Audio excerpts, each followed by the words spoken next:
there's been some major Claude code policy updates from Anthropic, which has affected our old boy OpenClaw, mostly affected our old boy OpenClaw. And I think this has been brought about by our old friend OpenClaw. Cmd AI. Using OAuth tokens obtained through Claude free Pro and Max accounts in any product, tool, or service, including the Agent SDK, is not permitted. Is not permitted. Now, Tariq here is confirming that nothing is changing about how you can use the Agent SDK and Max subscriptions. It's getting more and more confusing.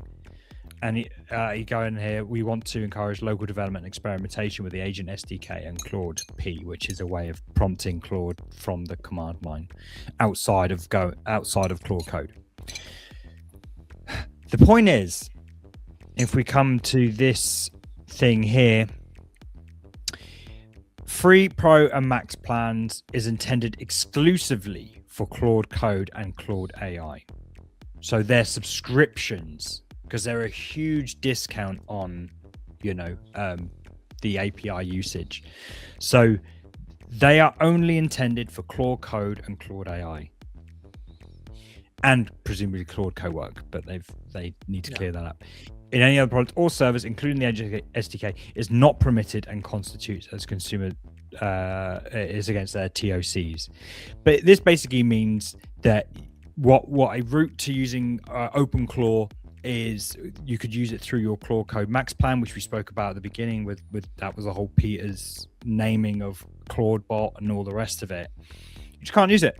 And I actually started noticing this. I was getting API blocking and things like that, and I didn't really know what it was. But it just so happens that I was interested in moving on to Minimax, which I literally just released a video during this stream talking you through how you can install Minimax subscription with OpenClaw. And I'm getting really good results with Minimax, to be honest. I'm not into the personality. You're into the personality, right? Of OpenClaw. No, I'm fine with it being like short and just do it. Yeah, you can prompt all this in. You can prompt all this into your soul.md and this and that, but the out the box personality is something people do enjoy from Claude. I don't care. I just wanted to get the fucking job done, Yeah. So yeah, I've set up Minimax. I paid $10 a month for my Minimax plan. I'm going to see how that scales up. But if you want to learn how to set that up, I've got a video on my channel, which my link is there. But this is but the bigger question here, the bigger conversation that's happening here is Anthropic are really creating a lot of enemies by creating this walled garden approach, this Apple-like approach to all their tools, their services. And again, going to that conversation with Lex Friedman, Peter Steinberger says that in this world, I mean, I understand both sides of the conversation, as I normally tend to always do, but in this time of uncertainty and discovery and curiosity, when you've got Anthropic really locking things down and not open sourcing their software, DMCAing open code and this, all these companies and Claude bot, they're creating enemies for themselves and creating an ecosystem of secrecy and privacy. And I think that's rubbing people up the wrong way. I hate capitalism, right? But I also see that this is the way it needs to be done. They are on track for becoming a profitable company before OpenAI. So there's obviously method to the madness, but you can't deny that this is rubbing people up the wrong way. And this is just another example of them being like, no, because all of the other accounts, OpenAI, you can use OpenAI's Codex plan with OpenClaw, with open code. You can use Minimax, obviously, GLM, all of they don't care about how they're getting money at the end of the day. But it's just such a huge discount from the API usage. The API pricing is not as expensive as Anthropic. So who knows? Yeah. They are destroying their relationship with developers, which is, I don't know, it sounds very stupid. It is very stupid because developers love Claude code, and Anthropic is destroying this relationship. It's really stupid what they are doing, and I don't understand why are they being this harsh on people for doing this. Are people like using way too much of the the subscriptions? Because the subscription, the $200 gets you roughly around like $3,000 worth of API. So you pay 200, but the actual, like if you use it to its limit, it's like 3K, which is crazy. That's why like it's so much more worth to use like the $200 subscription compared to using something like Cursor. And it's quite unfair to Cursor because Cursor has to pay the API cost, but when you don't use Anthropic models through Cursor, when you use them directly, you are paying them like much less, and they're trying to lock this down as much as they can.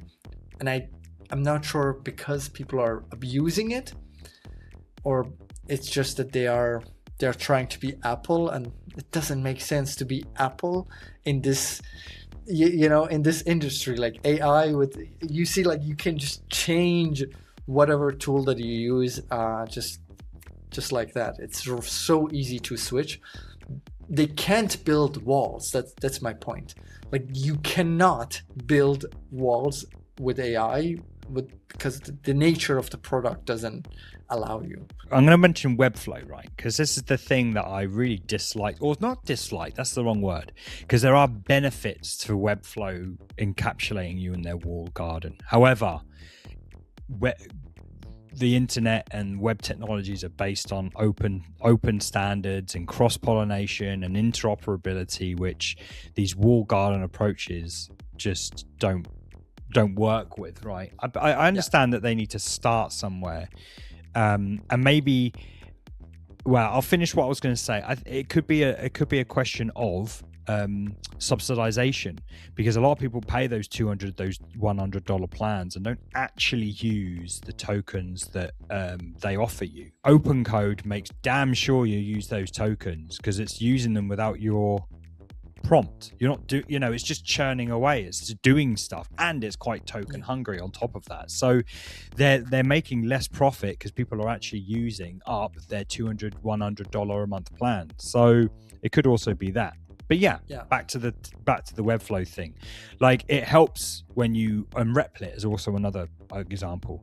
It helps especially non-techie people to come in and just know that their database is being taken care of, their hosting's being taken care of, domain names, all this sort of stuff, the tool itself, they know they can just log into one platform and use it. That's great.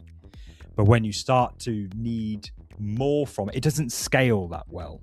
It doesn't scale well when you can't use a different auth system or connect to a different database because they're just so locked down, and I know we're talking about Anthropic and their policies here, but it may very well extend there.